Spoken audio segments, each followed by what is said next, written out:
Bom dia, boa tarde, boa noite, você que está acompanhando mais um episódio do Futebola, hoje mais próximo ao final de semana, para a gente repercutir ainda um pouquinho. A gente não comentou aqui no canal sobre a eliminação do Capital no jogo contra o Nacional, não conseguindo avançar para a próxima fase de mata-mata da Série D.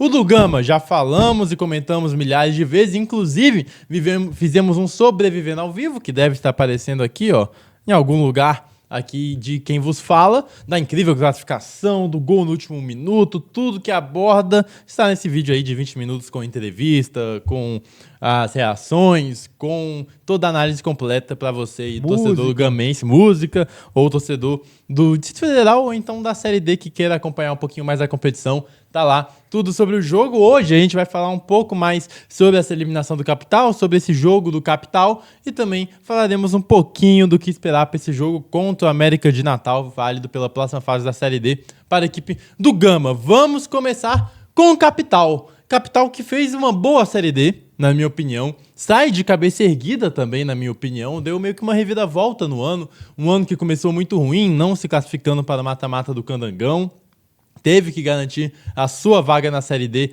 pela própria Série D, porque não conseguiu avançar no Campeonato Candango, vinha levando muitos gols, não conseguia fazer uns bons primeiros meses do ano, até que chega Luizinho. A chegada do treinador muda as coisas, que já é um treinador vencedor, inclusive campeão com o Amazonas, por exemplo, e foi um cara que mudou a chave desse Capital, melhora defensivamente, transforma o time da Coruja num time competitivo e começa com a chegada de algumas peças a ter também mais volume de elenco e também uma encorpada na frente. Por exemplo, chegaram o Vanilson, chegou o Nescau, chegou o Zé Matheus, boas contratações de um time que não é ruim, é um bom time, o do Capital, fez uma boa primeira fase de Série D, com o trabalho do Luizinho já engrenando, ele começa a funcionar melhor. Quando a equipe do Capital acaba caindo na Copa Centro-Oeste, já era uma queda até mais ou menos anunciada pelo mudanças de elenco e etc, de um novo trabalho. Quando cai, o time tem mais tempo para treinar, esse time melhora bastante, consegue seus primeiros pontos na Série D aos trancos e barrancos, mas depois esse time melhora muito, deslancha, consegue a classificação na primeira colocação. Se eu não me engano, quando acaba a primeira fase, era a terceira melhor colocação geral da Série D, então tem muito mérito nisso. Um time que passou a primeira fase de mata-mata da Série D, porém na segunda acaba caindo pro Nacional e não é um time fraco, não é um time bobo, não é um time que seria uma mamata passar, não, seria bem difícil. O Nacional é um time bem tradicional, um time que também fez uma primeira boa fase de Série D, e o primeiro jogo foi muito equilibrado. O time do Capital se portou mais atrás, foi mais reativo, com uma defesa bem sólida. O goleiro Luan, a gente vai falar mais dele aqui no vídeo, mas fez uma excelente Série D e um muito bom jogo no jogo de ida contra a equipe do Nacional, que consegue a sua vitória num golaço do Cocote na entrada da área, batendo no ângulo, ainda toca no travessão antes de entrar, aos 46 do segundo tempo, sendo que o Capital teve as chances mais claras de gol também no segundo tempo em contra-ataques. Enfim, ali foi o detalhe do futebol, acabou caindo pro Nacional. No jogo de volta, jogo esse no JK, devido à boa campanha do Capital durante a Série D, foi diferente. O Capital começou tendo mais a posse, começou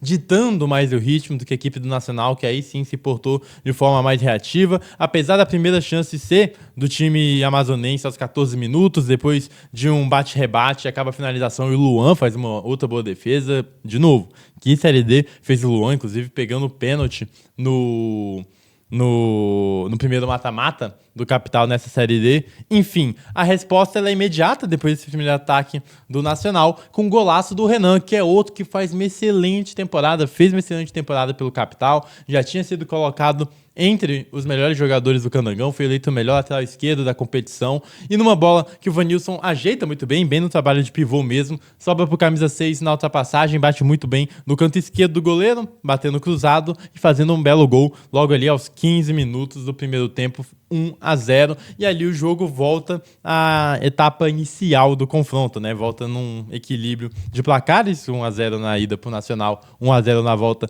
pro Capital, e aí sim, com um confronto mais aberto, o time amazonense volta a atacar mais, volta a deixar aquela postura mais reativa que parecia pelos primeiros minutos do jogo que ia ser a tônica, começa a assustar, volta a ter uma chance perigosa aos 41 minutos, quando o Rian cabeceia a queima-roupa, e de novo o Luan aparecendo muito bem para fazer uma defesa decisiva, e um segundo tempo que o Nacional volta mais agressivo tentando ali conseguir evitar a disputa por pênaltis, que a gente sabe, não é loteria, mas enfim, pode cair para qualquer lado, e logo depois de uns 5, 6 minutos ali mais intensos da equipe do Nacional, o Capital volta a equilibrar as ações, um segundo tempo com poucas chances claras, um segundo tempo de um time do Capital que tentava pela posse, rodar essa bola e achar a sua melhor chance. Mateuzinho, titular nessa equipe também, era um dos pontos que o time do Capital tentava buscar para conseguir algo diferente.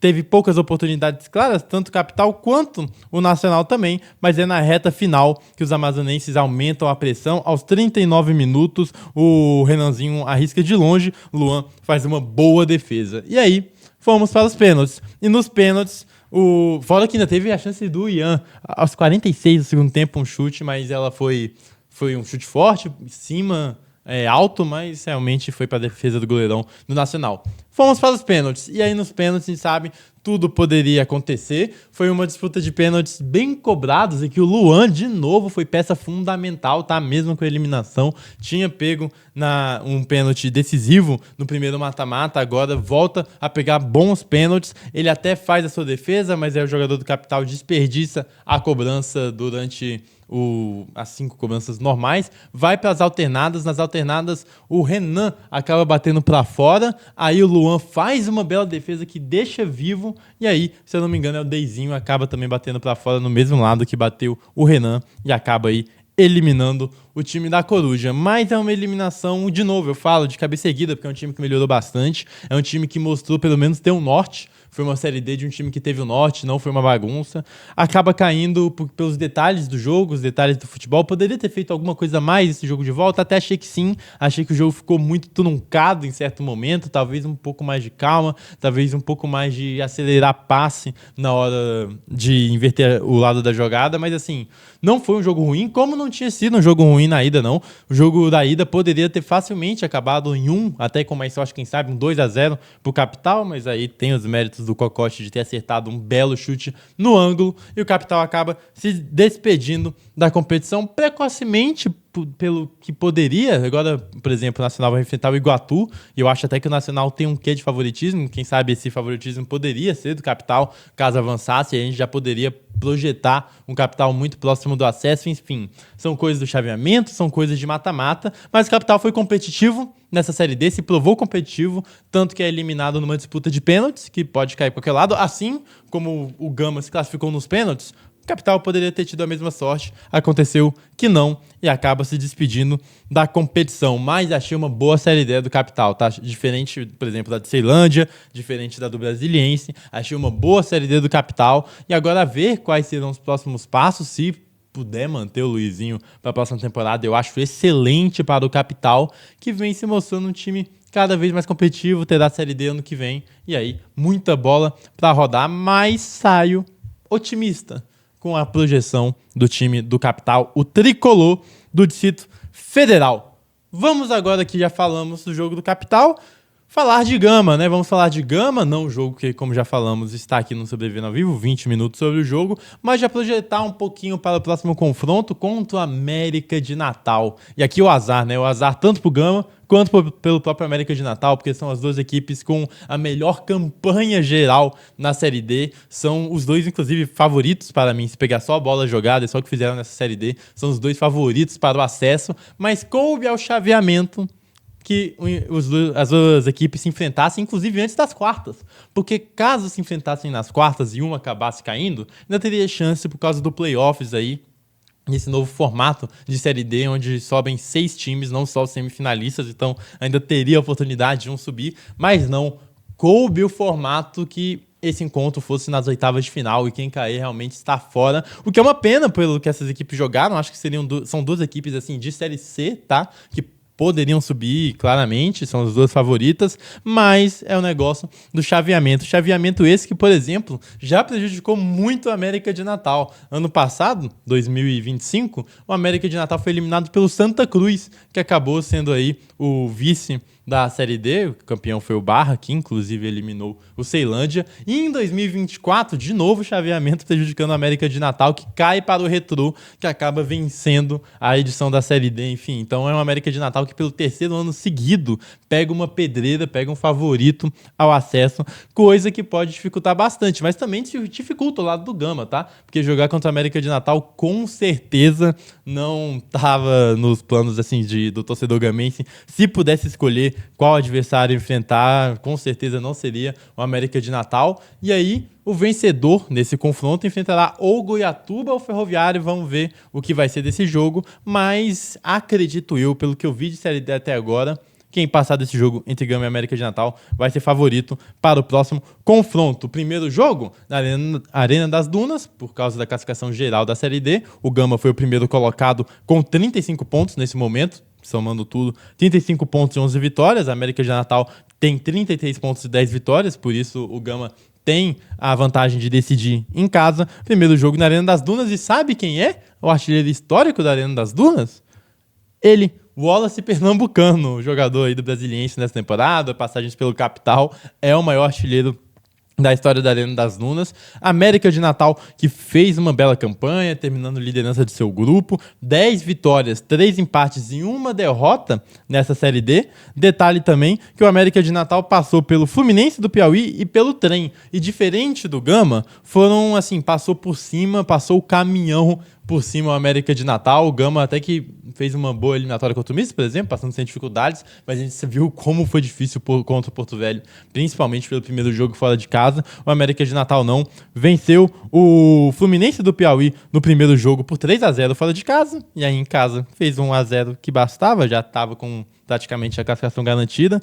Repetiu a dose contra o Trem, vence 4-1 fora de casa, e em casa vence novamente por 2-1, e agora terá esse enfrentamento contra o Gama. Destaques aí do América de Natal, a gente tem bons conhecidos, por exemplo, o Balotelli, que vem jogando um bom futebol, não aquele da Itália, o Balotelli brasileiro. Temos aí o Luiz Thiago também, com 10 jogos e 4 gols, é um dos destaques desse time do América do Natal, assim como Alisson Tadei, com 13 jogos e 4 gols. Aí você pode pensar, nossa, mas assim, o Clemente, por exemplo, tem 10 gols nessa Série D em 13 jogos, então realmente é uma artilharia, é um Clemente que concentra muito gol e que vive o melhor momento. Acho que se a gente for pegar o momento dos atacantes do América de Natal e o momento dos atacantes do Gama, o momento do Clemente é absurdo, ele venceria no 11 contra 11 hipotético, mas isso não quer dizer nada. Inclusive o América de Natal consegue distribuir mais seus gols, isso é uma vantagem também para o time do Rio Grande do Norte, consegue dividir mais esses gols, não é tão dependente de um cara, por mais que o Gama também tenha suas peças ofensivas, mas depende muito do Clemente, né? A gente vê nos jogos que ele não faz gol, como esse time do Gama às vezes sente, como sentiu um dia ruim do Clemente na partida de ida contra o Porto Velho, e é do Clemente o gol da classificação, podemos dizer assim, né? O gol do 2-0 que acontece já nos acréscimos do segundo tempo no Bezerrão para levar a disputa por pênaltis. O Clemente saiu sentindo uma posterior, mas pode ser muito do cansaço, muito do excesso ali de trabalho muscular naquela partida. Ele saiu conversando com a gente, falando que estava com uma dorzinha, mas esperava que não fosse nada. Então vamos acompanhar, esperamos também que não seja nada com o artilheiro do Gama e um dos artilheiros do Brasil, é o Clemente, que está buscando a artilharia do Brasil, não só da Série D. É impressionante o ano que ele vem fazendo, é também o destaque ofensivo aí do Gama, já que a gente está falando das duas equipes. O América de Natal, que tem 24 gols marcados e 5 gols sofridos. Já o Gama, 28 gols marcados e 9 sofridos. Aqui a gente vê uma diferença, como eu falei, o ataque do Gama vem sendo muito bom, tem peças ali até no banco de reserva, o próprio Henrique Almeida dando a resposta num bom momento, então é de se pensar também no Henrique Almeida entrando ao decorrer da partida. A gente tem o Ramon com 8 gols disputando a artilharia, é o dobro do artilheiro da América de Natal, Luiz Thiago, por exemplo. Então é um Gama muito goleador, mas é uma América de Natal melhor defensivamente. É uma América de Natal que é mais segura, é uma equipe mais equilibrada nesse sentido. Não que o Gama seja uma avenida, não que seja fácil fazer gol no Gama, mas a gente já viu quanto a bola aérea, por exemplo, pode prejudicar o time do Distrito Federal. O próprio Gama sofreu com isso muito no jogo da ida contra o Porto Velho. O primeiro gol é um gol de escanteio, um gol de bola parada, e a bola parada da América de Natal pode surtir efeito, então atenção para esse lado, principalmente para o torcedor gamense. Falamos sobre o retrospecto de um América de Natal que a gente pode dizer que bate na trave para o acesso, porque sempre se enfrentando equipes aí que terminam na final da competição. E, na minha opinião, não tem favorito, tá? Eu sei, é muito em cima do muro falar isso. Eu até acho meio pedante, eu não gosto de em cima do muro, que realmente não... Mas, assim, eu não consigo ver um favoritismo para esse jogo. Eu acho que é bem 50-50. Esse primeiro jogo lá na Arena das Dunas, não acharia o empate um mau resultado para o Gama. É claro que o Gama vai buscar o acesso, vai buscar a vitória. É um Gama que não sabe jogar retrancado, vamos dizer assim. É um Gama que gosta de ter a bola, é um Gama que gosta de ir para cima, tanto pelas suas características e pelo que a gente viu nesse último ano e no trabalho do Luiz Carlos, nessas novas peças que tem o Gama. Mas eu acho que o Gama tem que ter aprendido uma lição com o Porto Velho, principalmente. Claro, é outro jogo. A América de Natal é muito mais time que o Porto Velho. O Porto Velho teve a questão do gramado que atrapalhou bastante. Mas esse Gama tem que ser competitivo. Tem que ser competitivo. Se sair de lá perdendo por 2-0, acho que aí sim meio que acabou. Claro, o Gama é para quem acredita, né? Mas assim, reverter um 2-0 contra a América de Natal é outra coisa do que reverter um 2-0 contra o Porto Velho. Por exemplo, a América de Natal levou 5 gols na competição. Sair de Natal, sair do Rio Grande do Norte com um empate, eu acho um bom resultado sim para o Gama para definir em casa e transformar esses 90 minutos no seu caldeirão. Precisa ser competitivo. Tô curioso para ver como o Luiz Carlos vai armar esse time, porque a gente viu o Gabriel Lima jogando na titularidade na lateral esquerda. Lembrando, era um Gama que precisava ser muito ofensivo, então a gente viu o Moisés como praticamente esse único homem de contenção. Torcida do Gama pedindo muito Galhardo, e eu tenho curiosidade para ver realmente do Galhardo, que esteve presente no confronto contra a América de Natal, por exemplo, no ano passado, então talvez seja um cara que possa agregar. Eu tô curioso para ver, mas eu também não sei se vai ser a escolha do Luiz Carlos, por exemplo. Não sei se ele vai voltar com o Lúcio, que é esse cara mais de contenção, ou vai preferir